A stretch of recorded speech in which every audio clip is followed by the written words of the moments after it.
Lots of blessings. Let us start with the theme 4, which has been given in the themes in Indian history, part 1. Before I start with the exact content of lesson 4, let me talk about the textbook first. We are having three textbook in class 12th. Theme 1, the unit part 1, part 2, and part 3. Part 1 is all about the ancient India. It starts from the first chapter is from the Harappan civilization. The second chapter is related to the polity and the economy during 600 CE to 600 BCE to 600 CE. That is after the Rig Veda, after the Vedic civilization, how the Mahajanpadas were established, the Mauryas, the Ashokas, Dhamma, then about the something about Kushanas, Shakas, Pratiharas, how the divine kingship started, and then the economic aspect, that how India was related to the Silk Route and how a tremendous economy was there. Third lesson is about the society. What was the system of the society, the Varna system, the patriarchal society. It's all related to the social aspect. And lesson 4 is related to the thinkers' belief and the buildings. Exactly the cultural development which emerged during the ancient India.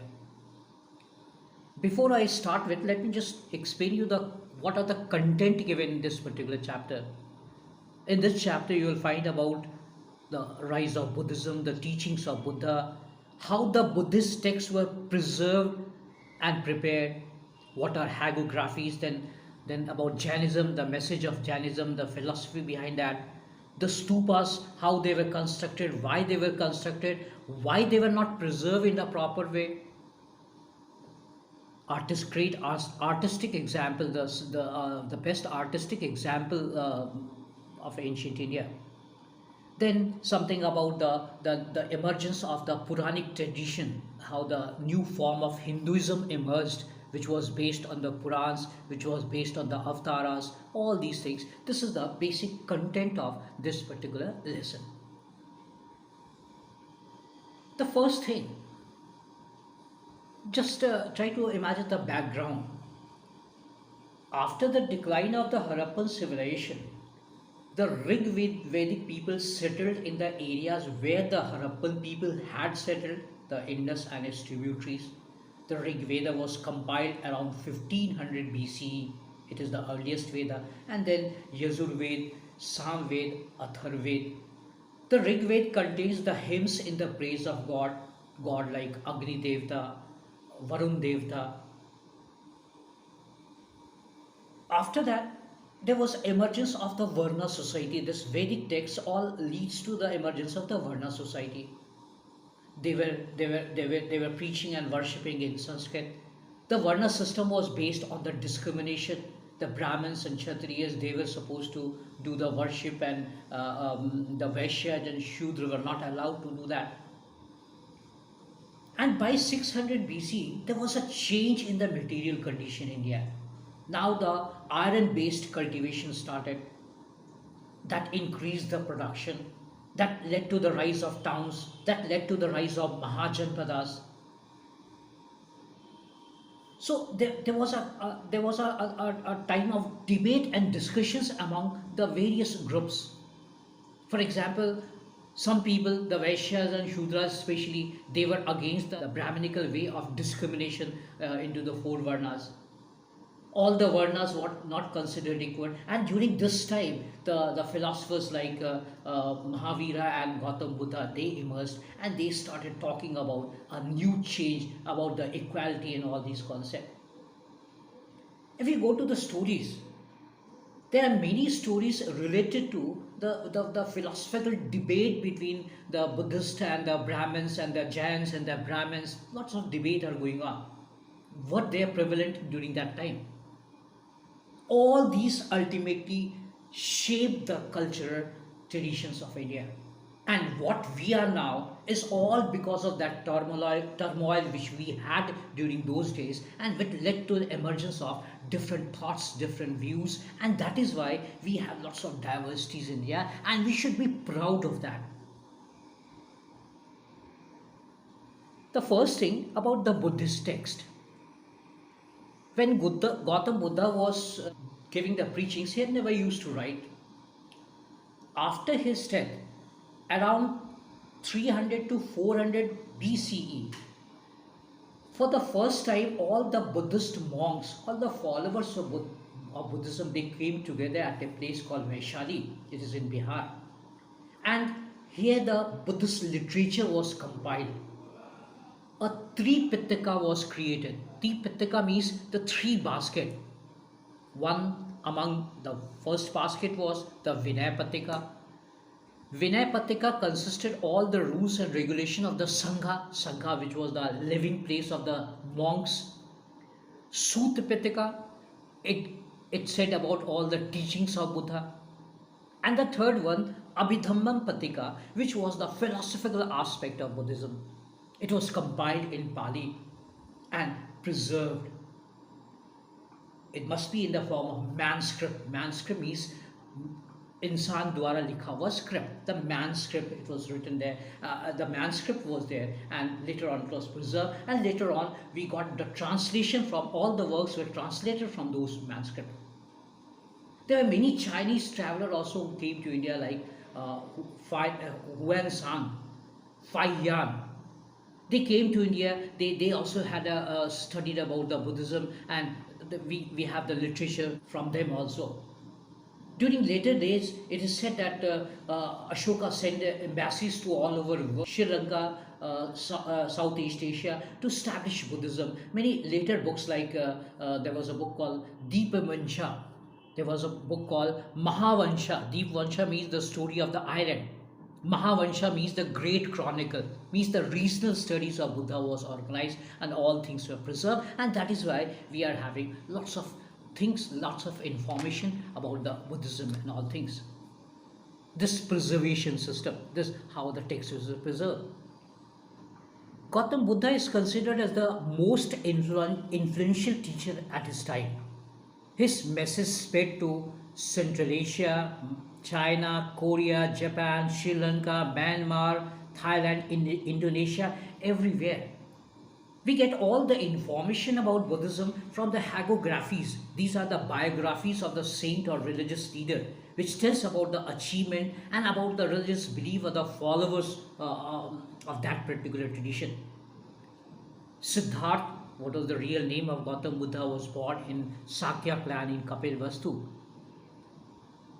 He was deeply anguished to see an old man, a sick man, a corpse, and a hermit wandering everywhere.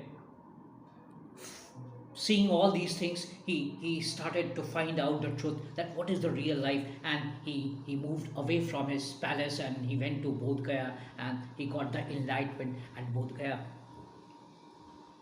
All the teachings what we are aware about Buddhism has been collected from Sutta Pitaka. I say to you, the Sutta Pitaka contains the teachings of Gautam Buddha. According to Buddhism, the world is soulless, and everything is changing. Nothing is permanent. And sorrow is the intrinsic nature of a human being.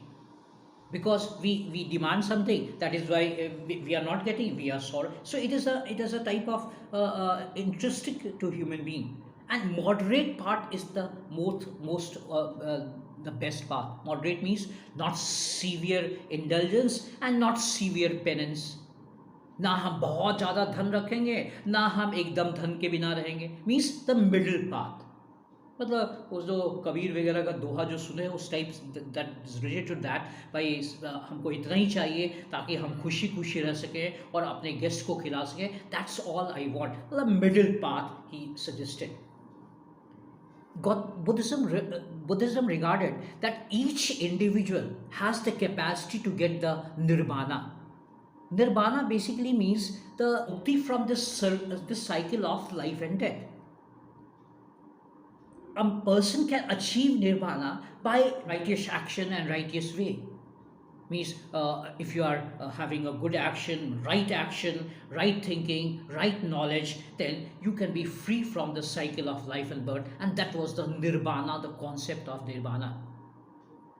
But you cannot imagine the last message which is being said. what Gautam Buddha gave to his disciple was, be lambs yourself, as all should must work out for own liberation. I'll repeat, be lambs yourself, as all should must work out for own's liberation. Means each individual should work out for his own liberation. This was the emerging concept which was given by Gautam Buddha.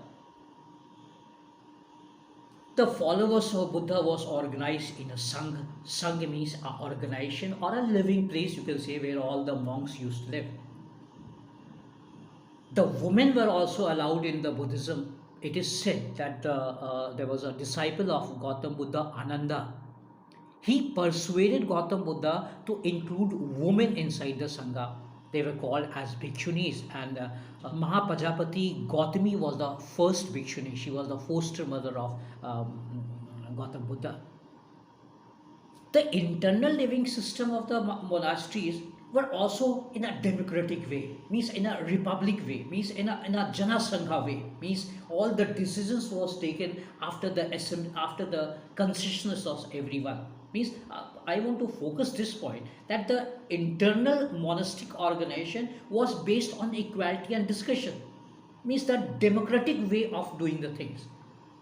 Means I want to focus on this word, the democratic way, means it was prevalent in India in the ancient time.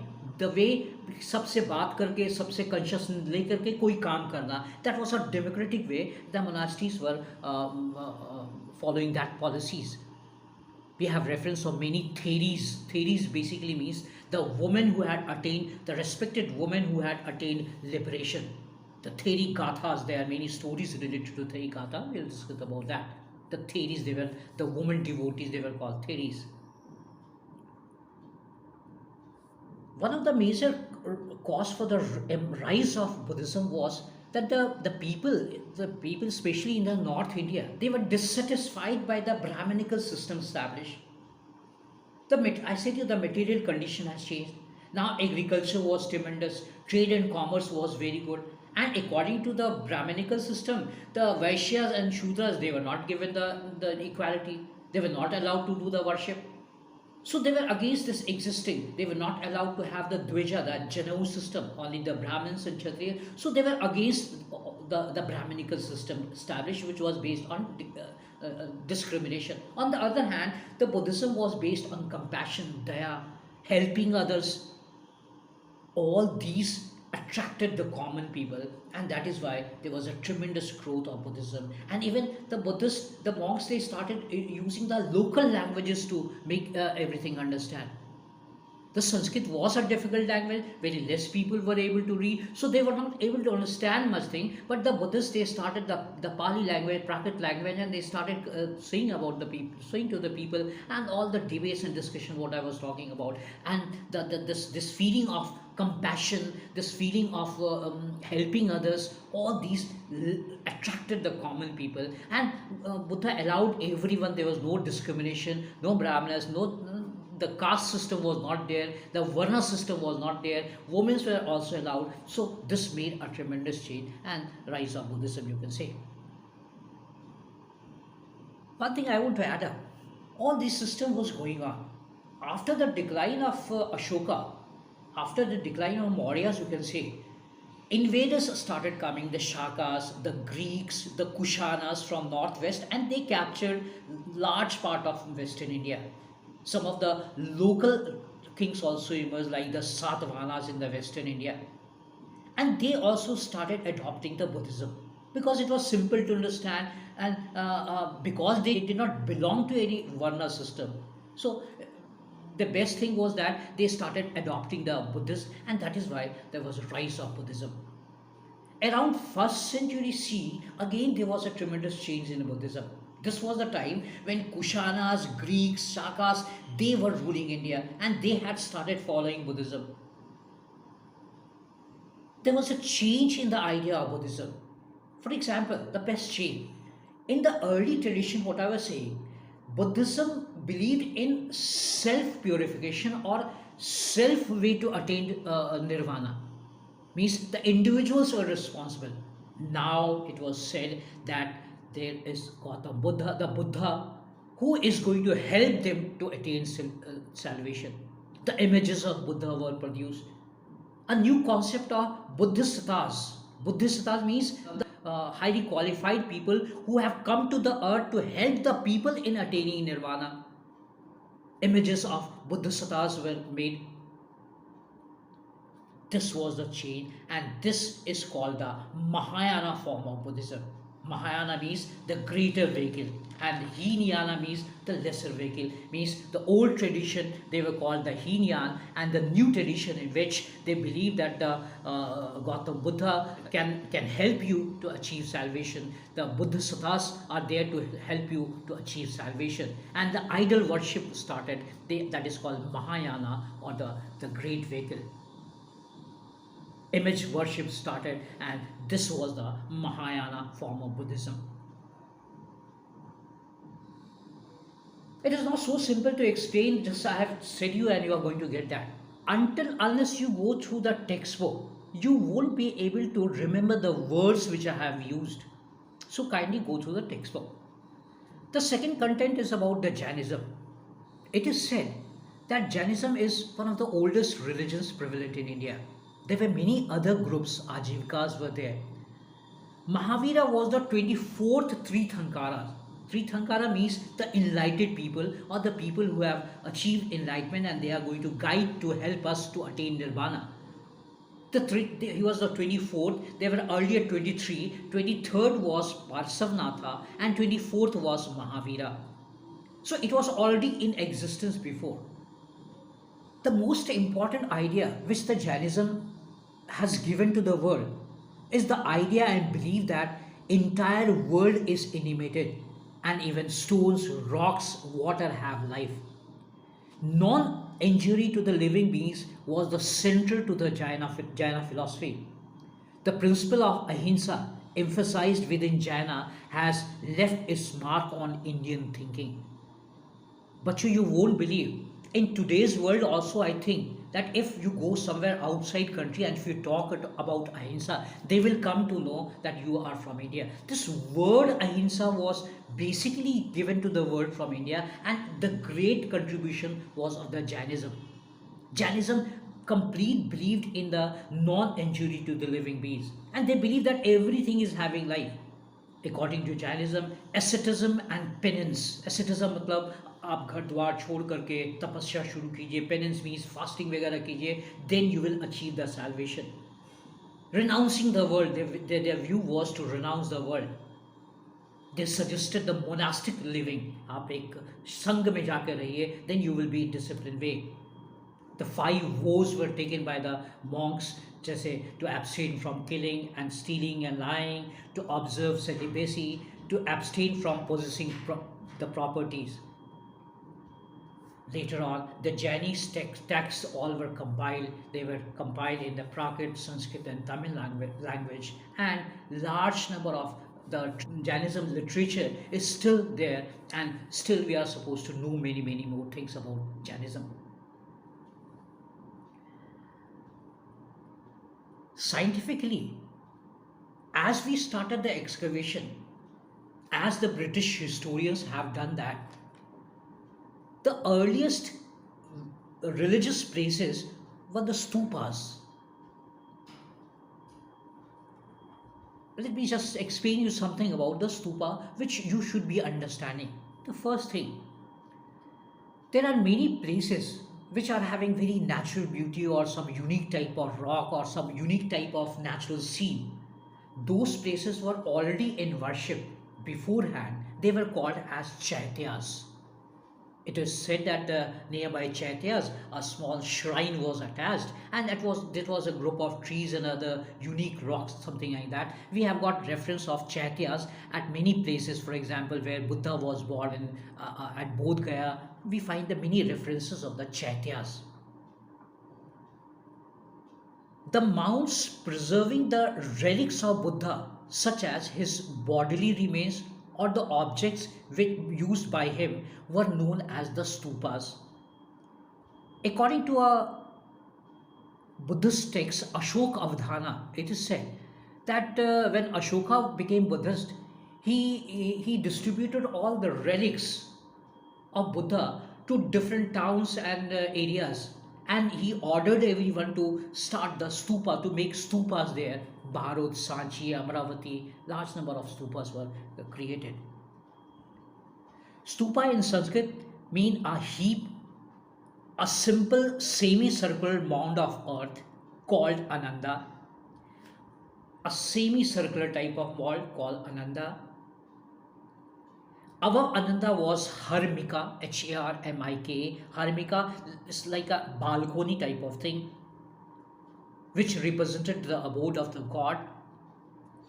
From Harmika arose a mast, which was called as Yashti, Yashti, which was surrounded by umbrella. Around the mound there was a railing which was prepared to separate the sacred stupa with the outside. Means a railing was surrounding the stupa to preserve the stupa, you can say. There are many stories related to the Sanchi and Amravati stupa. Let us talk something about Sanchi, then we'll talk about Amravati. Sanchi stupa was discovered around 1818. It was discovered later than Amravati. Sanchi is located near Bhopal. Mound was in good condition. There were four gateways. Gateways were there, but there were three gateways were ready in that time. It was preserved. Three gateways were there in the Sanchi stupa, which we do not get in Amravati. The rulers of Bhopal, Shah Jahan Begum and her follower later Sultan Jahan Begum, played an important role in preservation by providing money and providing assistance in research for the John Marshall. That time John Marshall was doing the research, and he came to know about the importance of this stupa, about the artistic importance of this stupa, and the stupa was preserved. Although the French and the British, they had planned to take away some of the gateways back to London, but because the Begum of Bhopal was active and it was preserved in the best way, so it was stopped, and that is why we could preserve the Sanchi stupa, not Amravati. Amravati was found out in 1796. A local Raja in that area had gone to make some temples at that side. He got some bricks, and the Britishers came to know that some treasure type of thing is there. So excavation was done, and the stupa, the sculptures and the railings, the panels of the stupa came to be known. But there was no protection for that the Amravati stupa. In 1854, Walter Elliot, the commissioner of that area, he took away many of the panels to Madras and later on to England, what is called as the Elliot marbles. He collected that is still in England Museum, the Elliot marbles he used to call. The Asiatic Society of India, which was located in Bengal, Calcutta, they had taken away more railings. Means the Amravati stupa was not preserved because we could not understand the importance that time. When they all started following, there was a change in the Hinduism style also. The Purans and the epics, they started emerging. Different Purans were written, and a new mode of worship, a new revival, you can say. The notion of savior, as the Mahayana, Bhai Gautam Buddha is going to save us, and help us to attainment. The same thing emerged in the Puranic tradition in the Hinduism also. The worship of Vishnu, the worship of Shiva, all these started. The Lingyas, the worship of Lingas, there were many weapons or objects which were worshipped. The Puranas were compiled. We have reference of the temple building also. The temple were basically the house of the image of God and goddesses. Early temples had a strong square room called Garbhagriha, where the deity was placed. Gradually, a tall structure called Shikara was formed. The rock cut temples were also prevalent. From the ancient time, the Indians were having the rock cut ideology, rock cut temples. We have the reference, the Ajanta Ellora, the best rock cut temples. You'll be amazed to know that the Kailashnath temple, which is in the Ellora in Maharashtra, there from one rock a temple has been created, the Kailashnath temple. a surprising thing is there, that in that temple there is a copper plate. Outside the temple there is a copper plate, and in that copper plate, the person who had made that, he has written that, oh God, how could I make that? Well, he was himself surprised that how could he make this the one rock in the temple. Many centers like Takshila, Peshawar, Mathura, they were the centers for the image making. The images of Buddhas, images of Bodhisattvas, they were all made. Rock cut example, there is a rock cut sculpture at Mahabalipuram in Tamil Nadu. Some people say that this was a tribute to river Ganga coming from the heaven. Some says that it is related to the story of Mahabharata, but it was a great artistic piece in the history of India. All these part you have to cover in this particular lesson. I again repeat everything. What you have to study. The first thing, you have to study about the Sanchi Stupa and its preservation, how Begum Shahjahan Begum played an important role. The second page is about the preservation of the Buddhist texts, the three Pitaka, Mahavansha, Deep Vansha, Sut Pitaka, Vinay Pitaka, Abhinandan Pitaka. Then the life and teachings of Mahavira. Then the life and teachings of Gautam Buddha. Four places related to Gautam Buddha are very, very important. The place where he was born, the Lumbini, the place where he got the enlightenment, Bodh Gaya, the place where he gave the first sermon, that is Sarnath, and the place where he attained Nirvana, that is Kushinagara. Then we are having the account of the stupas, the construction, why it was constructed, why it was not preserved. Then we are having about the changes in Buddhism, the Mahayana form of Buddhism. What are the change in the Mahayana and the other forms of Buddhism? Those things. And then the lastly about the Puranic tradition, that how there was a revival of Hinduism, the avatar system was created. Somebody asked me the question that why we were not having Buddhism right now, because that time 90% of India was Buddhism. Maybe the Avatara system. You'll be amazed to know that during this time the 9 avatars of Vishnu was created, and one of the avatar was considered Gautam Buddha. This way the Buddhism was again re-brought in the Hinduism segment, you can say. Slowly it might have declined because of the lack of the support by the king, and there were many reasons. So all these content you have to go in this particular lesson. The best way is to listen to me and then go through the textbook. That if you go through the textbook, exactly you'll come to know each of the every term which I am speaking, and once you cover up the terms, you will be in comfort. Let us complete this till now. I'll be trying to come up with a better way of explaining things. I am also learning. Let me find out other ways how I can solve all your problems, so that my students can go through that and they can understand everything. This is my intent, and I'll try for that. Okay.